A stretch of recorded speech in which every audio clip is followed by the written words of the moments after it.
Mike Pompeo. Mike, how are you, sir? Glenn, I'm great. How are you today? I'm really good. I've been looking forward to this. I hope we find time to sit down for a longer podcast because I promise you I'll do it. Okay, good. I've got so many things for you, but I want to start with something that is in your book that I absolutely love. When you met Kim Jong-un in North Korea, the meeting began with Kim saying what to you? It was really quite something. Easter weekend 2018, clandestine mission, dark night, flew in, met with Chairman Kim. I had one colleague with me from the CIA. And the first thing he says to me, I walk in, there's lots of theater, and we walk in, and he says, Mr. Director, I was CIA director at the time, he said, Mr. Director, I did not think that you would come since you've been trying to kill me. Obviously through a translator. And I remember, Glenn, you'll appreciate this. I'd prepared for this. We'd studied what might he say. This was not on the bingo card. and so I remember I hear the translator. I paused for just a second, and I thought, well, that's pretty tough. And I said, Mr. Chairman, you should know, I still am trying to kill you. Oh my God! And my colleague smiled. Andy Kim, great guy, smiled, and then the translation hits him, and he laughed too, which was very heartening to me. Yeah, that's it is kind of that's good when you're standing with a dictator who kills people and he's on his turf. He knew it was tongue in cheek a little, in the same way that his barb at me was, but I think it also set the course for the relationship that we built over the coming years. How would you describe the American deep state? And did you see it in action? And what is it exactly? Oh, Glenn, it's yes, I saw it. It is real. One can describe it as the deep state or the resistance. But here's what it really is. Here's how I came to experience it. Really, at the State Department, less at the agency, to be honest with you. It is a left of center, left of left, perhaps left of center bureaucracy that is deeply of Washington, D.C., deeply establishment. And so when you have someone like President Trump or me who says, those didn't work, we're going to try it a different way, we're going to take a little more risk, we're going to defend America first.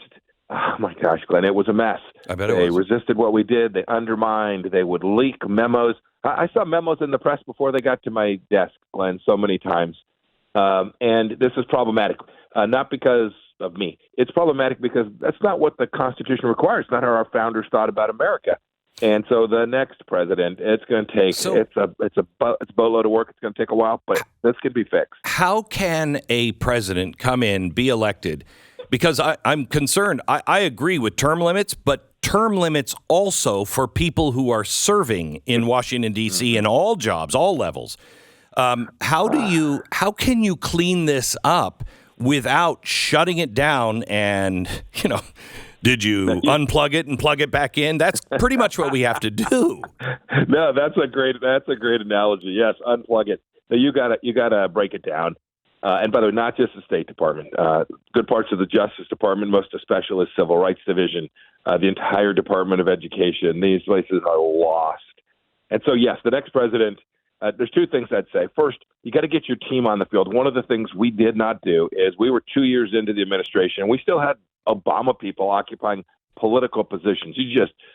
That's just a failure, and we got to get good at that. The conservative movement has to get good. Just like we have to collect and harvest ballots, we've got to get good at being fearless about terminating the bad guys and promoting the good guys. We do. And then second, big, deep structural reforms inside these. And it'll cost political capital, and I can see why a president would not do that. You've got a million things. But this is a lasting change that one can make about how you do hiring, how you get rid of DEI programs. We had 3 unions at the State Department, Glenn. Nobody even knows this. Right? Every one of my career employees was covered by a collective bargaining agreement. You can't promote merit. You can't fire those who aren't on the team. This is a calamity. But it is fixable. You put a good team in. You put good cabinet members in. They hire the right folks. You can clean it up. It will take years, I'll be honest, because you have to get the feedstock right. The talent that comes in has to be American, patriotic, not about being part of the Washington establishment. But it is doable with serious and thoughtful effort. I'm sure you know that I'm one of the chief conspiracy theorists on the World Economic Forum and the Great Reset. Yes. Do we have a lot of time? I mean, it is very concerning with tech and the way it seems the entire West is throwing in their lot with a very authoritarian style plan. I'm very concerned about it. Time is short, not hours, days, weeks, months, but we are on the precipice of heading down a direction. Glenn, you know this. It starts in the schools. Right? Yep. Teach kids garbage, teach kids crap. If parents don't know what's going on there, Yep. The next generation doesn't understand logic, reason, the things that we know prevent us from being in a liberal, small L liberal society that has made America such an exceptional civilizational hero. We got to get it right. It is a collective. It is in all of our big institutions. I'm very worried. I was a soldier a long time ago now. I'm worried about our military headed down that same path of forgetting what its mission is. That is an institution that is central to culturally and from a security perspective. And when we get these things wrong, Glenn, hard to get back from. We're talking to Mike Pompeo. He has a book out that is extraordinarily frank and great. It's called Never Give an Inch. He's a former CIA director and former U.S. Secretary of State. Let me ask you a couple of questions here. First of all, Ukraine. I mean, I've done enough research on Ukraine and the Biden administration and the Obama administration that is deeply corrupt. I don't mind, aiding and praying for and even helping privately, people who want to be free. But I'm very concerned where we're going on this because it appears to me everybody who is in charge is like, yeah, let's go. We're going to war. Do you agree with tanks being sent over and offensive weaponry? Glenn, I actually do, but not for the reason that some have articulated. Your predicate there is exactly spot on, and I talk about this a little in the book. And you're right; it's a pretty wide open document. Yeah. It's got me long enough, Glenn. This is how I think about something. So not for the reasons often articulated. Ukraine's got huge corruption problems, but my concern is about the American people. We lost deterrence, right? Vladimir Putin didn't invade Europe on our watch. He took a fifth of Ukraine under Obama. He went at it again as soon as we left under Biden. We cannot allow him to continue to roam about Europe freely. The innocent civilian lives are tragic, but there's an American interest there. It's not, and I think we can do this. He hasn't asked for our kids yet. We shouldn't send our young men and women. He didn't want the 82nd Airborne. He's just asking us to provide him with tools and capabilities, and that's the quickest way to bring this to a conclusion. And the quicker it concludes, the less likelihood that Putin does something really dumb that draws the whole world into this damn thing, which is a real danger. And I spent a fair amount of time with Vladimir Putin. I'm more concerned about it than others. I think he is not going to go quietly into the night. So if we can get the Ukrainians what they need, they're prepared to have their own kids fight and die.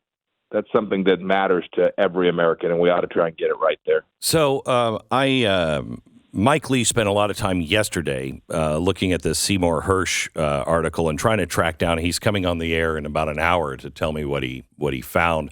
He said initially he was disturbed because he didn't believe it, but he also kind of did. I mean, he didn't. He said, and I hate to put words in his mouth, but he was like, these are the kinds of things that now we do need to actually seriously question because these kinds of things could happen. But he didn't think it was true. As former CIA director, the Nord Stream pipeline, do you think we had anything to do with that at all? Let me begin by saying I don't know. I don't have access to that kind of information any longer. But see, that's what Mike was saying. He was disturbed that he by the way, didn't he should know. have access. He's a United States senator. Right. He should have access to that. Right. I'm glad he's going to go suss it out and figure out what happened there. I'll say this. Joe Biden wouldn't shoot down a balloon over Montana. The chance he would blow up a pipeline that belonged to the Germans seems low to me. Okay. All right. It seems out of character. Good. Okay. But goodness, we should figure it out. Look, I think it's more likely than not that the Russians actually did this. I've read the piece. There are a couple comments from Victoria Nuland, who works at the State Department. Yeah. Who worked at the State Department, and from the president himself. They're kind of odd statements, so we should go figure it out. But my sense is, if you maybe take my own money, I think this was a Russian operation aimed at denying energy to what they thought would be a cold winter in Europe that just hasn't panned out. And the Chinese spy balloon. I mean, we spent $1 million on a rocket to shoot it down with a $40 million plane, and then what do they say? And they're saying, oh yeah, well, it was not a risk. Well, then why do we shoot it down? What I mean, what is this? They have dissembled since the beginning. This was a spy operation by the Chinese Communist Party. They were clearly collecting at least imagery, pictures, probably signals too, trying to listen to what was going on, and they were also testing our air defenses. And finally, they were testing President Biden to see what he would do. And, someone asked me yesterday, would this have flown over America that way for 5 days under the Trump administration? And I said, yes, and I would have been the former Secretary of State very quickly. And it was funny, Glenn, you remember they came out and first said, oh, this happened under Trump. And we all came out and said, no, it didn't. I guess we were all just smoking dope, right? Come on. And the truth of the matter is that we know they lied. No one knew about this before. This was a blunder on their watch. Not so much about the collection. Okay, that's some risk. But Xi Jinping now is confident that he can push this president around, and that's right. That deterrence model that we had, Glenn, that was so important to the American people. When you lose that, you create space. What's the old Southwest Airlines line? Feel free to move about the cabin. Right? I think the bad guys are feeling pretty damn free to move about the cabin, and if you live in Arizona, or Tennessee, or Montana, that creates an awful lot more risk to your kids and grandkids. Is China the risk I think it is? And is it how much of a role does the business dealings of the Biden administration or Biden and his family have to do with giving China a pass on so much? Boy, I don't know if that's the motivation for their failure to confront this greatest threat to the United States, the Chinese Communist Party. It could be we should get to the bottom of everything that's on that laptop and figure out where the leverage might be from the Chinese Communist Party. Not just President Biden, but lots of folks in his administration were doing lots of business in China before they came into office. Mitch McConnell is a big one too.